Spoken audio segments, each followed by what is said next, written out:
Have you ever heard the doorbell ring and, instead of feeling excited, you suddenly feel a wave of dread wash over you? It's not because you dislike the person outside. You're not angry, and you're certainly not being rude. You just wish you didn't have to answer. You might glance at the clock, hoping they'll go away. Or maybe you pretend you're not home, even though your car is in the driveway. If that sounds familiar, take a breath. You're not alone. And you're not strange for feeling that way. As we get older, something shifts. Our energy changes. Our priorities change.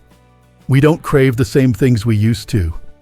Maybe when you were younger, you welcomed the noise, the chaos, the back and forth of social visits. But now peace feels like gold. Silence isn't empty anymore. It's sacred. In today's video, we're going to talk about a feeling that many older adults experience but hardly anyone ever talks about. The quiet discomfort, even anxiety that can come from having guests. We'll explore what's really going on underneath that feeling and why it's not a flaw in your personality. In fact, it could be a sign that you're more in tune with yourself than ever before. Let's start with something simple but powerful. The difference between people who get their energy from the outside world and those who get it from within. Some people light up in a crowd. They feel alive when they're surrounded by others, talking, laughing, shaking hands, making plans. Those people tend to feel recharged after a social gathering. They thrive on interaction. You might call them social butterflies or just plain extroverts. But then there are others who feel exactly the opposite. After just an hour of chit-chat, they're completely worn out. A visit that seems harmless on the outside can leave them drained for the rest of the day. Their mind gets foggy. They just want to sit down in silence, maybe with a cup of tea and a book, and not speak to anyone for a while. That's not rudeness. That's not being cold or unfriendly. That's just how their inner battery works. For these folks, the best way to recharge isn't by being around others. It's by being alone. And that, my friend, is perfectly normal. In fact, it's a natural part of how many people function, especially later in life. But here's the catch. Our society doesn't really celebrate solitude. It celebrates activity, conversation, engagement, being available. So when someone prefers to be alone, especially at home, it can make them feel guilty, like they're doing something wrong. But think about this. Your home isn't just a place you sleep or eat. As you get older, it becomes something far more meaningful. It becomes your sanctuary, a sacred space, a place where everything makes sense, where your body relaxes and your mind finds peace. You know that feeling when you finally come home after a long day, kick off your shoes, and let out a deep sigh. That moment of relief, that's not just physical comfort. That's your soul saying, "Thank you. We're safe now." Now imagine someone, anyone, walking into that space unannounced. Their energy, their voice, their stories, their expectations. It's not always that they're negative people. It's just that the moment they step in, your space changes. You go from being in rest mode to on. Suddenly you're playing host. You're filtering your words, managing small talk, maybe worrying if the dishes are still in the sink or the light is too dim. It's no longer your space, at least not in the same way. That shift can be subtle, but it's powerful. And for people who are deeply connected to their home, who find strength in solitude, that shift can be exhausting. You see, when someone walks into your home, they're not just stepping into your living room. In a way, they're stepping into your inner world. They don't realize it, but you feel it. Your home reflects your energy. Each room, each object, each quiet corner holds part of you. There's your favorite chair by the window, the soft blanket you always reach for, the humming fridge, the old clock ticking on the wall. These things aren't just things. They're part of the rhythm that keeps you grounded. When visitors come, even with good intentions, that rhythm gets interrupted. It's like someone playing a different melody over your favorite song. And here's the part most people never talk about. Being visited means putting on a version of yourself. The polite you. The friendly you. The I'm happy to have you here you. Even if deep down you're counting the minutes until the visit ends, you smile, you nod, you ask the questions you're supposed to ask. You might even make coffee, even though you just cleaned the kitchen and were looking forward to resting your feet. It's not that you're faking, you're just switching into host mode. But that switch costs something. It takes energy. And after a certain age, your energy becomes a resource you don't want to waste. This is why many older adults find themselves pulling back socially, not because they've become bitter or closed off, but because they've started to understand what peace truly feels like. They've begun to protect their energy, their rhythm, their space. It doesn't mean they don't care about people. It means they care about themselves, too.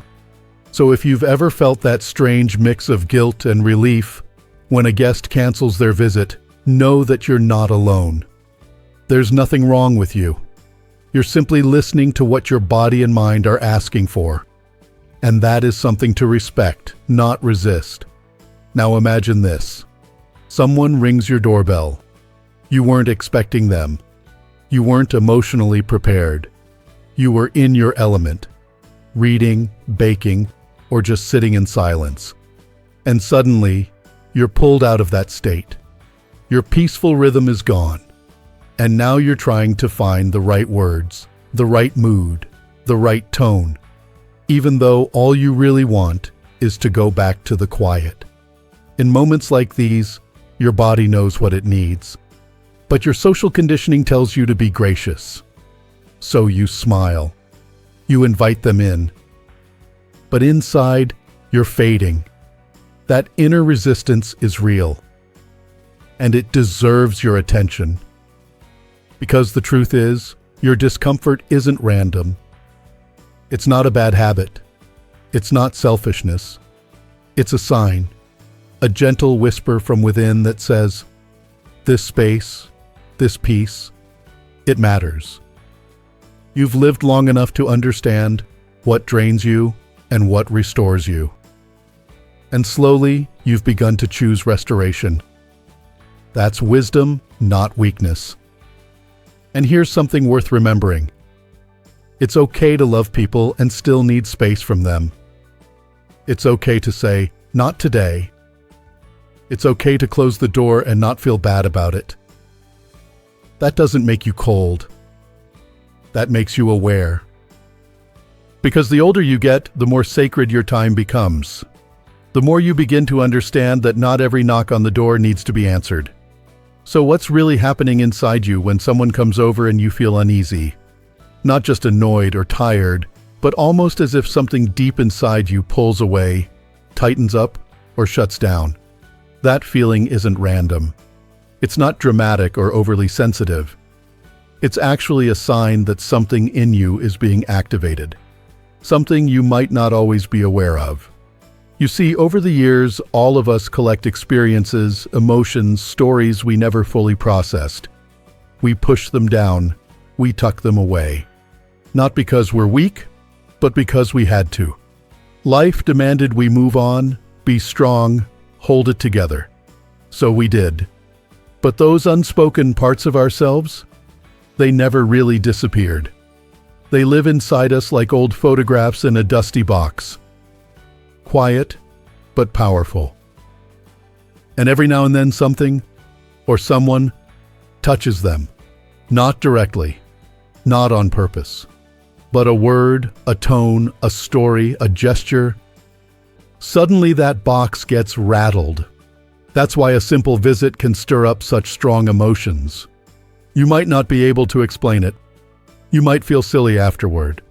But what's really happening is that a sensitive part of you has been touched. maybe something unresolved, maybe something still healing.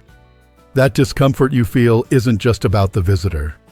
It's about what the visitor unintentionally triggers inside of you. It's a blind spot, an old wound, a piece of yourself you haven't brought to light yet. And that's not something to fear. It's something to respect. Because the only way to live with peace in our later years is to stop ignoring those whispers from within. There's a saying, "What you don't bring into the light will continue to rule you from the dark." And that's exactly what happens when we constantly force ourselves to be social, to be available, to be on. Even when everything inside us says, "I need rest. I need space. I need time to just be." But here's the twist. Most of us wear a social mask. We've done it for decades. It's the version of ourselves we show at family dinners, in community groups, at church, or even with friends. That version is polite, pleasant, cooperative. It knows how to ask, "How are you?" It knows how to smile.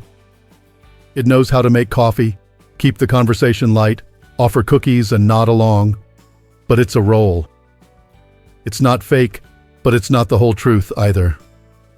The problem comes when you feel like you have to keep wearing that mask, even in your own home, even when you're tired, even when you need quiet. Because when your home stops being a place where you can be fully yourself, something starts to break down. You lose that sacred inner space. You start performing.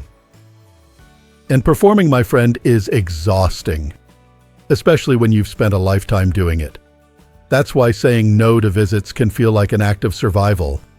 Not because you're antisocial, but because you're finally realizing your energy is sacred. You're starting to understand that peace isn't optional anymore. It's essential.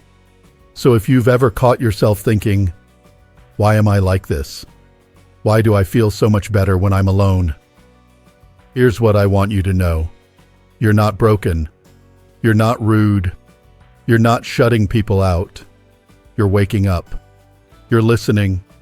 You're protecting something fragile and beautiful inside you that maybe, for too long, you've ignored. Let's talk about 6 powerful truths that might just explain why you feel this way, and why you have every right to honor it. First, you're likely more sensitive to energy than you realize. You pick up on people's moods, their stories, their stress, even if they don't say a word. When someone walks into your home, they're bringing more than just their body. They're bringing emotions, unspoken thoughts, tension, and energy. And you feel it, sometimes deeply. That's not weakness. That's awareness. Second, your inner system needs space to breathe. Time alone isn't wasted time. It's your mind and body recalibrating. One unexpected visit can throw your whole day off. Not because you're fragile, but because you were in alignment. You were balanced, and that visit pulled you out of it. Third, too much interaction, even the friendly kind, can make you lose connection with yourself. You start talking and smiling and hosting, but inside you drift. You feel like you've stepped away from your true self. That's not because you don't like people. It's because you've learned how much it costs you to keep the social performance going.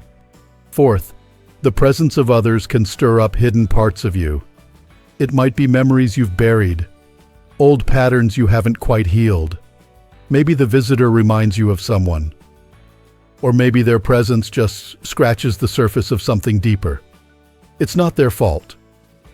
But it's not yours either. You're not overreacting. You're responding to something that's asking for your attention. Fifth, that deep urge to be alone is not isolation. It's a sign of transformation. It's your soul saying, "We're shifting. We're growing. We need time to reflect." Sometimes being alone isn't about hiding from life. It's about preparing to re-enter life more fully, more honestly, on your own terms. And sixth, the most powerful shift of all, you're learning to say no without guilt. You're realizing that boundaries don't make you unkind. They make you whole. That just because someone knocks, you're not obligated to open the door. That you don't owe anyone your energy when you have none to give. Every time you say no to something that drains you, you're saying yes to something that heals you. It's a quiet revolution, really. A sacred act. And it's one of the most loving things you can do for yourself. So next time you feel that tension rise, when someone wants to come over and you don't have it in you, listen to that feeling. Trust it. It's not selfishness. It's self-respect. You've spent enough years putting others first. Now it's time to make space for what your soul needs most. There's an old image that comes to mind. Maybe you've seen it somewhere. A quiet figure walking alone with a lantern in hand, long robe, thoughtful eyes, a soft light cutting through the dark. Some call this figure the hermit, but he's not lonely. He's not lost. He's searching for something within. That image speaks to something many people begin to understand only later in life. Because when you're younger, you're encouraged to always be out there, in the mix, making plans, showing up. The world praises busyness. But as we age, something inside us begins to crave the opposite. Stillness, silence, depth. The need to withdraw isn't about giving up.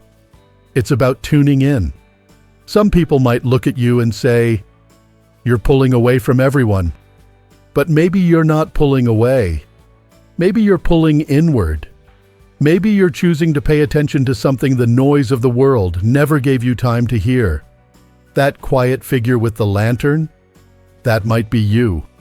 Because the moment you say, "I'm staying in today," or "I need time alone," you're listening to that inner call, and that takes courage. Choosing solitude in a world that constantly pushes connection is a radical act. It's not rejection. It's refinement. It's not about loneliness. It's about aligning with what your soul really wants. The truth is, deep solitude has power. It gives you the space to think clearly, to feel deeply, to grieve what needs grieving, to celebrate what needs celebrating. It gives you room to understand yourself. Not just the parts you show to others, but the parts you rarely share. And that understanding, it changes everything. Because once you've found comfort in your own presence, you stop chasing people who don't respect your peace. You stop apologizing for needing quiet. You stop second-guessing your worth just because you prefer evenings at home over loud gatherings.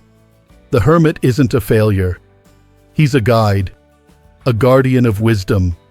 He walks in silence not because he has nothing to say, but because he's listening for what truly matters.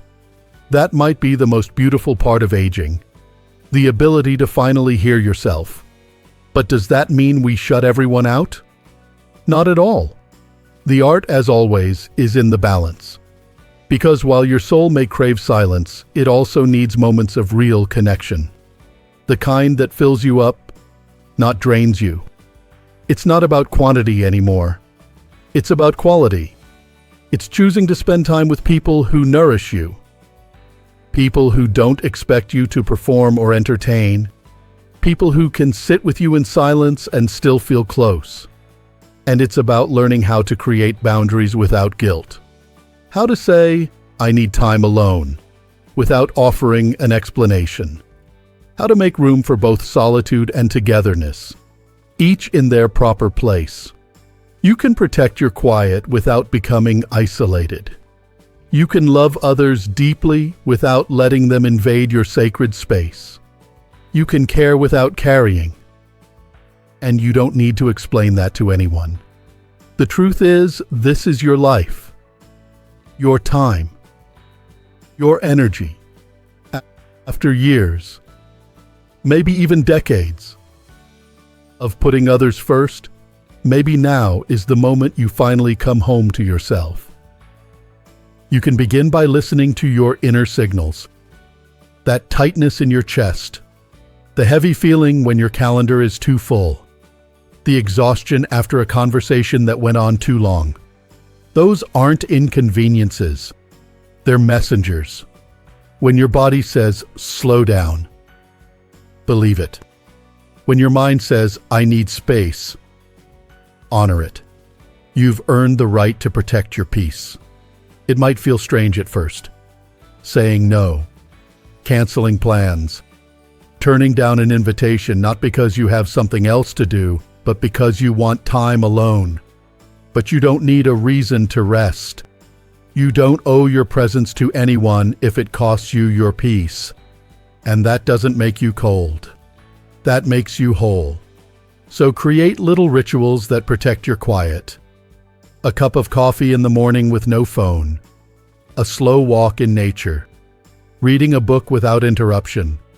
Let your home be your sanctuary, not a showroom. Let your alone time be sacred, not something to apologize for. Let the people in your life know, gently and clearly, what your boundaries are. And if they can't respect them, that tells you more than words ever could. And above all, be kind to yourself. Because this journey, this return to your truest self, isn't always easy. The world may not understand it. But that doesn't matter. Your soul does. You are allowed to evolve. You are allowed to change your rhythm. You are allowed to grow quieter, softer, slower. You don't need to explain your silence. You don't need to justify your stillness. You simply need to trust that the version of you who craves solitude is also the version who is finally listening to what truly matters. So if you've ever wondered, why don't I enjoy visitors the way I used to?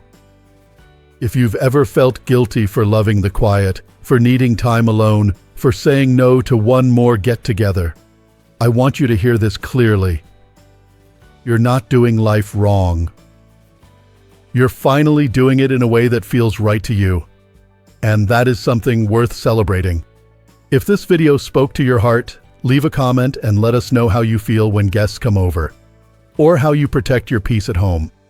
Don't forget to like the video, subscribe to the channel Strong Elderly Life, and share this with someone who might need to hear it today. You are not alone in this journey. And the peace you've been craving, it's yours to claim. Here's to protecting your quiet. Here's to honoring your soul. And here's to living your best life, on your terms, at any age.